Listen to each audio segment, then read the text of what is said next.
Zelensky. Donald Trump. Thoughts? Let's play. You want to play it? Let's play. Yeah, sure. Play it, Taylor. You got it? Let's play it. The Al Green? No. Oh. When Zelensky and Trump was going at it. No, I don't have that one. When Zelensky and Trump was going at it. I don't like it, man. I don't like it. Causes too much world instability. Okay. You know? Okay. I was watching Bill Maher. I think it was the same week of the situation.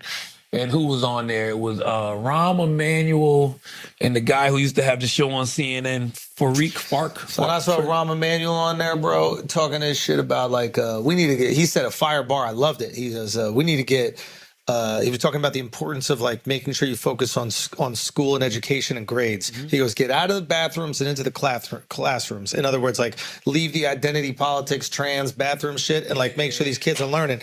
But I also think when he was the ambassador to Tokyo, he was like specifically trying to get them to do like trans plays or some shit. That's what I'm saying. See, the thing about the Democrats now, some of them you can't take serious because where was all of this common sense when it wasn't popular? Yeah. When it wasn't popular in your party. Like now that they see politically, it cost them, now they all pivoting. So what are you doing? You're just playing politics. Exactly. What did you actually believe? Did you always think this shit was silly? So then say that so we could trust you. But if you don't say it, it's going to be very difficult for us to trust you. I would love to see somebody go on TV and be like, look, man,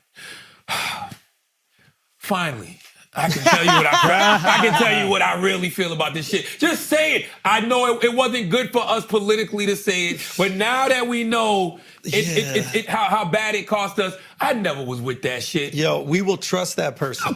Yo, it's okay to admit you was wrong. No. But don't just pivot and act like you knew this all along. Not only is it okay to admit you're wrong, it is what allows us to connect to you. That's right. We will give you shit, of course, and you got to go through a little shit.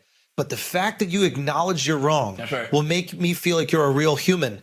And I, at the end of the day, want to connect with a real fucking human. And I know everybody out there right now is saying, well, Donald Trump never admits that he's wrong. The winner never has to.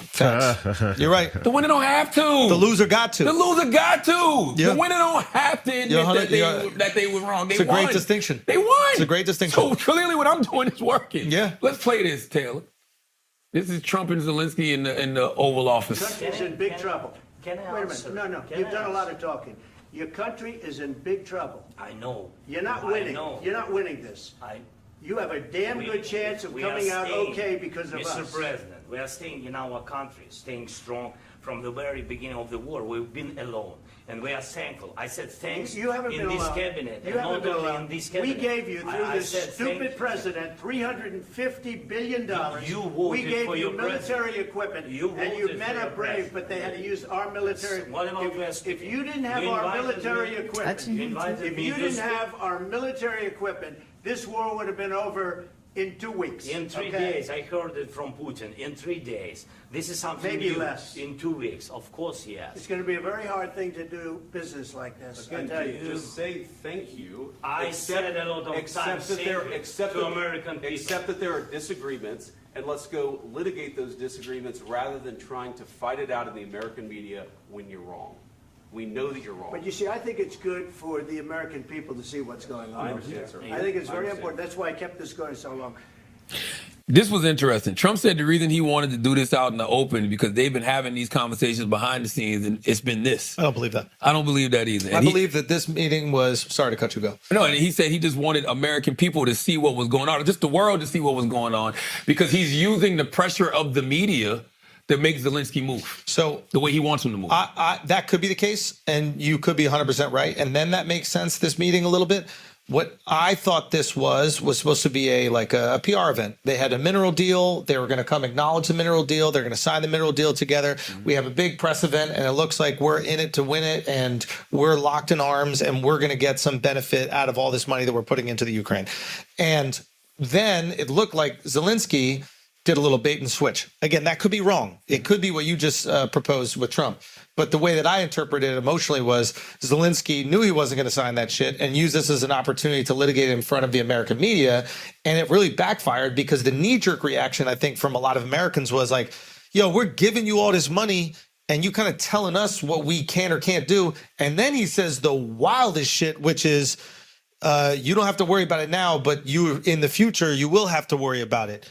Meaning like, Somebody's going to invade America? it's like, yo. Which could be possible, yo, Schulz. yeah, but that you're not in the position to tell us what we should be afraid of when we're giving you money and we're giving you weapons. China said this week they ready for whatever type of war America wants. Tariff war. The shit was actually really gangster. He said tariff war, this type of war. He said any type of war you want, we ready for. Listen, I don't know, bro. Every city got a Chinatown. I can tell you. Yeah, China different. China different, bro. Well, all right, how they different? China different because How they different? China different because the war that they gonna fight is not gonna be a physical war. It's gonna be America's so easy to cripple. Yo, everybody in China, if instead of fighting a war, y'all get to move here and open dry cleaners. Done. Oh my China, God. when y'all decide to attack us, just know it wasn't me. Yep. So I'm just saying. Get Schultz's social security number and all of that stuff. The second wipe they- his bank account This is- clean. yeah, leave my bank account. But that's Leave the that's the bank type of shit they'll do. Yeah. Bank it, wake up, $0. Like what? The fuck is that? You know what I mean? That's it. Yeah. That's it. That's the type of shit China will do. Man, I was watching Bill Maher one night. It wasn't this week I was talking about. The guy was talking about it. I told you this, Chris. It was Mo Brooks. Mo, that's his name, right? Or Max Brooks. Max and Mo Brooks. It's Mel Brooks' son. He was saying how, look, man, if they do things like, privatize. The guy who wrote World War Z? Mel Brooks' son. Is that the guy who wrote World War Z? Yeah. Yeah. He was like, yo, if they do stuff like privatize the FAA, and like, somebody like, they go in business with somebody like China for that, and then China puts all their malware and software on the planes, and then China's like, we're about to invade Taiwan, and America's like, no, you're not. And then China's like, it would be a shame if 1,000 planes just fell out the sky right now. It would be. That's the type of shit China gonna do. Yo, we could do shit too. Yeah. We could do shit that really affects them as well. Well, we don't need that. Say again? We don't need that. None of us need that, is my point. What do you mean none of us need that? None of us need it. The world does not need this kind of instability. And that was the other thing I was getting to on what they was talking about on Bill Maher with Rahm Emanuel. They were saying that when you watch America and how they treat Ukraine, when you watch America and what they're saying, how they're treating Canada, they're like, can our allies trust America at this current moment? So they said you're about to see a whole bunch of nuclear proliferation. Is that the right word? Yeah. Yeah, nuclear proliferation all across the country. Across the world. Yeah. So all of these countries that did not have nuclear weapons are going to start building nuclear weapons and exploring more nuclear technology. And the ones who do have them are going to have more just because they don't feel like they can trust America. Yeah. We don't need that. Yeah. Yeah, making the nuke was the dumbest thing that we ever did. Oh, my God. Because it's the only thing that allows a small country to have some level of equality. Like, we would never even listen to fucking North Korea if they didn't have a nuke. But the fact that they do, now we got to kind of listen to what the fuck they're saying. If we didn't have nukes, it would really just be, it's already America, but like no country would even be able to come close because you're not invading us. In order to invade us, you either got to come through Canada or Mexico. You got to travel your entire army through the ocean. If you do even get through the ocean, we got 2 oceans. We got connected on both sides. The middle of the country is all food. We could do whatever. It's like impossible to invade us. Yeah, but they would never do that. If you think these countries haven't already invaded us? How'd they invade us? With all of this misinformation online? Yeah. You don't think there's already a psychological war that's been happening, a digital war that's been happening? Like China said it was prepared to fight any type of war with the U.S. If war is what the U.S. wants, be it a tariff war, a trade war, or any other type of war, we're ready to fight till the end. I hope you're ready. Tell you. You better be ready. Sleep You need to watch in Lead the World Chinatown. Behind. Say again? You need to watch Lead the World Behind. Why? Watch Lead the World Behind. Why? Watch it. But why? Why? Have you seen Lead the World? You never seen Lead the World Behind? Have you seen Lead the World Behind? You know who executive produced Lead the World Behind? Who? President Barack Obama. Hold on, I'm gonna read. Oh, wait a minute. Is that the? It's a film. It's a film starring. Oh God, the fuck is his name? Yes, Lead the World Behind. This is, Yeah. There's that big boat crash in the beginning, and they're like out in the Hamptons or something like that. I watched it. I saw it. 3-step process, right? And it's a 3-step process that refers to a hypothetical scenario where a catastrophic event unfolds.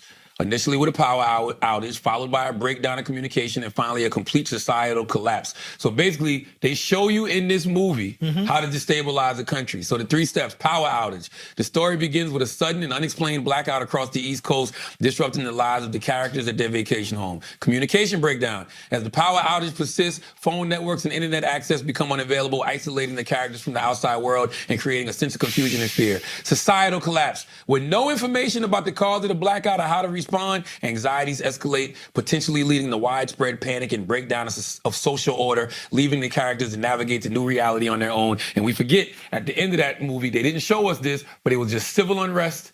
Everybody just started storming the Capitol and storming their federal buildings in their respective cities. So we could do that same shit over there. No, we took each other out. I'm saying we could do that over there. You think so? I think China's more disciplined than us, bro. You don't think that we could fuck some shit up in China, bro? Yes, 100%. But I think China's more disciplined than us in the fact that we, as a nation, are so divided that we would take each other out because we wouldn't know what the fuck is going on. And what do Americans love to do? What's that? Blame each other for the problem. But we could do the exact same thing over there. We could throw a whole bunch of Koreans in there. They have no fucking clue. The Koreans start attacking them, starting the unrest. Listen, there's Korean tons of Pro is crazy. Korean Korean Yo, Pro is crazy. See how it starts racist and then gets really historically accurate and clever? That's just a beautiful joke. You gotta give us some time to cook. Give us some time. No, but what I'm saying is we could pass like crazy legislation out there that would like cause unbelievable civil unrest, and then there's nothing they could do about it. They'd be fighting themselves for years. We could make illegal, and then literally 2 weeks later, there'd be nothing but, there would probably be a civil war out there. But Chris, what do you think of all of this, Chris? About what? What Just we're saying. in general, all of this. Yeah. You can't do Let's to start China with what Zelensky. Russia's done to us because China controls their state media and social media with an iron fist. They're very aware of what social media can do, and that's why they control it, and they don't let any story get out that they don't want to get out. So Great point. That's the big problem with China. In terms of Zelensky, you know, we're leaving out a lot of context. You brought up nuclear weapons. I mean, I believe at one point Ukraine was the 3rd largest holder of nuclear weapons. Let's look it up. Convinced them to give it up in turn for promising support continuously. It's actually not completely true. What was it? I looked that up don't know it that well. because so. I thought that was the deal. I thought we like signed an actual agreement, and apparently we didn't even sign an agreement, and then it was wiped away by the next administration. So it wasn't this. They did give up nuclear weapons in 1990. They did give up nuclear weapons, but I understand Zelensky's concern that he voiced here, and I think it's a valid concern, which is, so Trump is basically saying this: hey, we got this deal with you for the next however many years for this mineral deal. And if we have a deal with you, it's in our best interest to make sure that nothing happens to your country. So that's going to give you protection.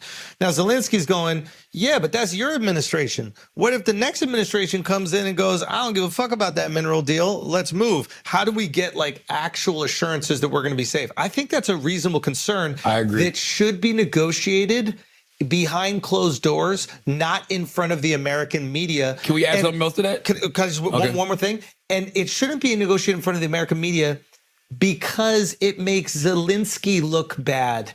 Not that, like, what I'm saying, when I'm being critical of Zelensky, I'm saying, like, as a leader, what he did was bad for his country and his cause because it limits and reduces American support. He did look ungrateful. And the average American with that knee-jerk emotional response to that goes, hold on, we've given this guy $300 billion and I can't even buy eggs, and he's telling us that we got to be worried about invasion? Fuck that. I will say there's context, right? Because I watched pretty much all of the press thing. Yeah. Zelensky didn't start doing that until Zelensky was trying to explain to them Putin hasn't honored any of these stuff. Yeah. He didn't honor the ceasefire. Do it behind closed doors, though. Don't agree to come to the meeting that's just this PR event where you get to sign the deal, and then before signing the deal, start barking about how the deal doesn't work for you. But to I think me, he that's disingenuous. But I think he was simply trying to say what you just said. How do I know Putin's going to agree to this stuff? I'm saying I agree with his sentiment, Yeah. but do it behind closed doors. But Don't. that was Trump, though. That's Trump and the. But he doesn't have to agree to it. He could be like, listen, I don't want to do this I don't got deal. no choice. You got me by the pussy. You've literally got me by the ball. Like, I don't know. My country is getting torn apart. People are dying. I don't have a choice. If y'all cut off our resources as far as the military is concerned, we screwed. Well, then what ended up happening? What I'm saying is it was a political miscalculation on his part. And you know that it's a political miscalculation because Trump cut off the funding. I just think it's hard to play politics in a situation like that. I don't disagree with you, but it's kind of hard. This shit is hard. I don't even know what that situation would be like, to be a leader of a country, to have to go to somebody to get resources, to continue to keep these people out of your motherfucking country. Yeah. Like, I don't even know what that would feel like. It's easy to say how you should how your temperament should be, but damn. Not that. You cannot do that. You have to be incredibly grateful, and you have to negotiate any of that part of the deal behind closed doors. And then if you don't have that deal ready to go, you can't go in front of the cameras. You got to say behind closed doors, Mr. President, we're incredibly grateful. Then you got Trump saying this will make great TV. It's like, God, I don't know. People over here dying. I don't know for a fact that he said that. Been incredibly grateful. Say again? Do you think Israel's been incredibly grateful for the money we continue to send them? I mean, I would love to get into this conversation if you would like it. Let me hit the gong from the other side. Enter Dove. So Netanyahu comes to Congress and berates people. And what is this? I mean, you're making the best argument right now. What is the sentiment towards Israel in America? Well, it depends who you ask, I guess. Come on, Chris. Be honest, Chris. Negative, it feels to me. That's right. now. So, do you think that is... The money hasn't gotten turned off. But do you... If the sentiment... All it takes is enough sentiment and money goes. Nah, not for Israel. I don't think so. I think so, 100%. Nah, not for Israel. The politics are a reflection... $100 million to keep that. Not for Politics are a reflection of culture. But to your point, that methodology, what he's doing and the confidence in which he's doing with, has turned off Americans. It hasn't turned on Americans. So clearly that form of politics is not gaining American support for the Israeli cause. I think we can agree on that. On the far left, I think on the far right it has. Actually, I think the far right is also disillusioned by Israel. I think the only people that are supporting Israel are the neocons, and I don't consider them the far right. I consider them almost like the traditional right. The far right are the ones that are going, Israel did JFK. They're the ones that are going, they killed JFK. Israel did 9/11. Israel controls the weather. Where it gets so far right that it almost comes back around to far left. The point is, you're is riling like, Michael Rappaport up right now. Yeah, but what I'm saying is he knows. He deals with those motherfuckers every single day. So the point is that form of politics is not being effective. And if I'm a leader of a country, what I want to do is, and I'm using a movie reference, please forgive me for this, but like there's that movie, I forget exactly what it is, where the leader of the king or something like that of England comes to America and like eats a hot dog. Right. Do you remember that movie? No. I forget. And it's basically like, how do I, an English person, convince America, a country of German and Italian immigrants, to join and support us during World War II when we are fighting the Germans and the Italians? Right. How do I get American sentiment for this cause? I have to meet them where they are. I have to make them feel like we connect and we're similar and our values are more connected than these Germans and these Italians. So you eat a glizzy? He gobbled that. Damn. So what I'm saying is Zelensky got to suck it up when he comes here. You know what I mean? Like, he got to do what he got to do. Nah, B. That was an ambush. Nah, B. All right. I mean, listen, I'm not saying that it potentially isn't an ambush, but there's a way to handle yourself in that ambush, and it's not to essentially talk over and insult and then low-key like threaten what could happen to America in the future. I think it's fair for us to sit here. Is that a threat, though? It's only a threat if he's threatening. Yeah. No. Guys. Okay. Warning. Maybe the discussion is this. Do you think he could have done it better in any way? Yeah. Well, I think it's very. If you can't even acknowledge that, he tried to hijack the moment. I think it was an ambush. So okay, let's say it was an ambush. I gotta think about that. Do I think he could have tried to do it better than any way? Yeah, but I'll tell you why. Because usually we see these things behind the scenes. You don't really see anybody kiss ass on camera. People try to avoid that. When you need something from somebody, that's not what you want to show people on camera. Charlamagne, I think it's like being in high school, right? Or being on social media. Me and you might be having a conversation, but then when you bring somebody else in, everybody starts performing. Charlamagne, let me just shit like that should not be on camera. If you give me $300 billion, you don't even need to get a Brazilian wax the way I'm gonna kiss your ass. It is the amount of ass kissing that you're gonna get from me if you give me $300 billion.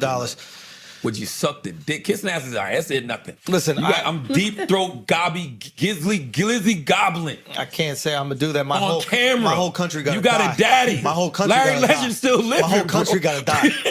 Listen, That's what I'm now, I saying. will say, That's my, what I'm saying. My dad does have dementia. He'll forget about it. But somebody's going to remind him every single day. And that is a problem. I don't need my dad learning every And that's single what day. Trump wanted. Trump wanted his dick sucked in front of the world. Yeah, bro. but you not in the position to not suck. Damn. It is a... And now you know why Harvey Weinstein was Harvey Weinstein. This is exactly. That's now funny. you know That's funny. why he was able to get away with so That much. is Turn the funny. AC up, For please. so long. Please. This is why he was able to have his way in Hollywood for so long. Son. Because of this. Because of that mentality. Son. It's the truth, though. Nah, you're right. No, I think I agree with you. He should have did it behind closed doors. I think they were being hella disrespectful to him even before the argument happened because They don't respect him.